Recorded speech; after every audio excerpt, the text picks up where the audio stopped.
Hello all. Today we are going to discuss about important questions from Unit 3 of subject IoT architectures and protocols. So the first important question is write a short note on physical and MAC layers. So second important question is explain IEEE 802.11 and IEEE 802.15 data link layer protocols. So there are so many types in IEEE 802.11 and there are so many types in IEEE 802.15. You need to explain about each type in detail. Third question is explain slot frame structure for IEEE 802.11 protocol. So you need to draw the frame structure and you need to explain the types of problems that are present, like hidden station problem and exposed station problem. Fourth important question is what are different communication scenarios of 3GPP MTC? Explain with neat diagrams. So there are three 3GPP MTC communication scenarios. You need to explain about all those three with diagrams. Fifth important question is explain wireless HART, Z-Wave, Bluetooth Low Energy and ZigBee Smart Energy Data Link Layer Protocol.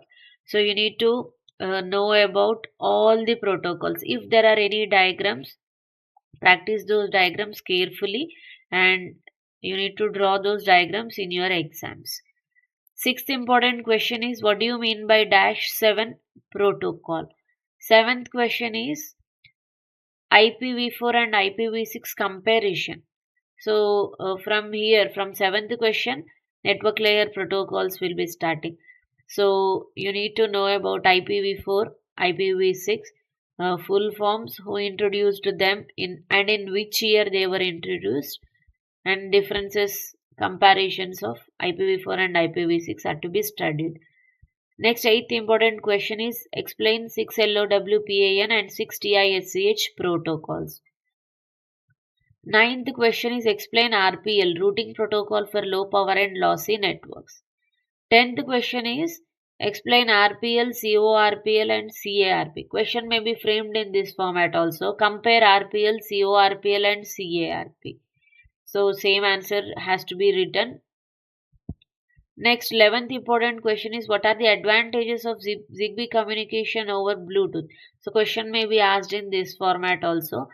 In addition to these topics, wireless HART, Z-Wave, Bluetooth Low Energy, ZigBee Smart Energy, some extra additional information is given in my notes.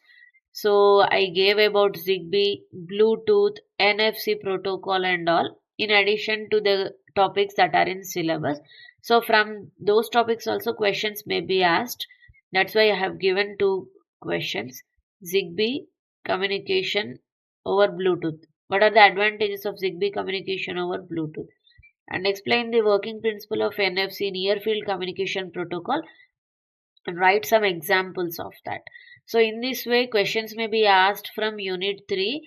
All the topics are covered in my notes. I gave additional information in addition to the topics that are in syllabus. Please go through all those topics. Questions may be asked in this format. Thank you all.